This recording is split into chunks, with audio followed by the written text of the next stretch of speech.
तो आज मैं आपको बताने वाला हूँ कि आपको कौन से सेक्टर में अभी ध्यान देना चाहिए।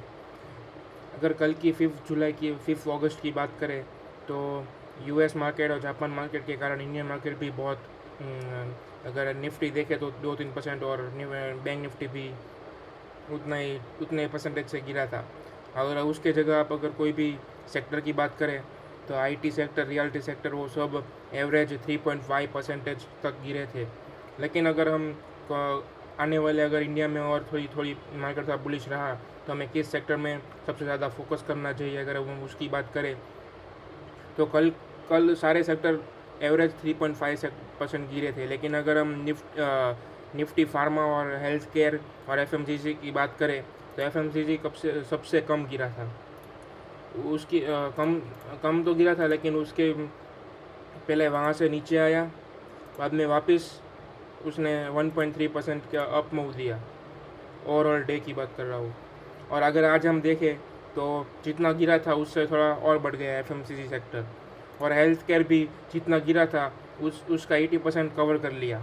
और निफ्टी फार्मा में भी ऐसा ही है, जितना गिरा था उसका 80% कवर भी कर लिया। और उसकी जगह हम दूसरे सेक्टर की बात करें, आईटी है, रियलिटी है, तो वो सब गैप डाउन हुए थे। ऑयल सब गैप डाउन हुए थे। अगर आप सारे और निफ्टी ऑटो तो अभी बहुत ही वीक लग रहा है, क्योंकि उसमें कंटिन्यू 2 दिन से गैप डाउन हो रहा है और डाउन साइड की रैली भी बहुत फास्ट आ रही है उसमें निफ्टी ऑटो में। मतलब वो सेक्टर थोड़ा वीक लग रहा है अभी। और निफ्टी कंजप्शन, मेटल सब गैप डाउन हुए थे। तो ये सारे सेक्टर वीक लग रहे हैं। और उस compare to Nifty pharma means और health care sector and FMCG sector, अगर हम कल की बात करें तो एफएमसीजी सेक्टर 0.8% तक गिरा था। हेल्थ केयर पूरा 1.8% तक गिरा था। और उसकी जगह अगर आज देखते हैं तो 1.1% रिकवर कर दिया इसमें भी। और निफ्टी एफएमसीजी भी 0.68% कवर कर लिया। तो अगर इससे हमें ये पता चलता है कि जब मार्केट गिरा था तो ये दोनों सेक्टर बहुत कम गिरे थे। और जब आज थोड़ा बहुत मार्केट थोड़ा अपसाइड की मोमेंटम आई है तो उसने पूरा कल के पूरे डाउन रैली का पूरा कवर कर लिया।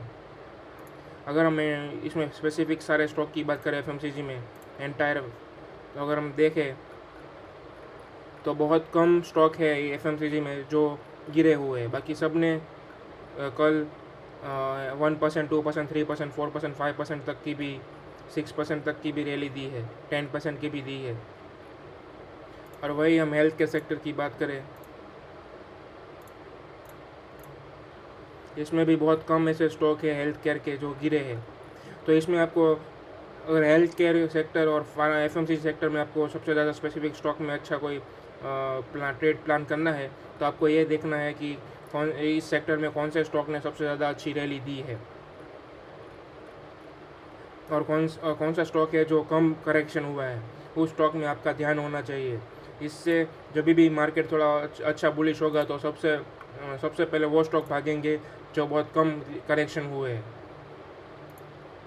तो ऐसे ही नॉलेजेबल वीडियो के लिए please like, share and subscribe my channel.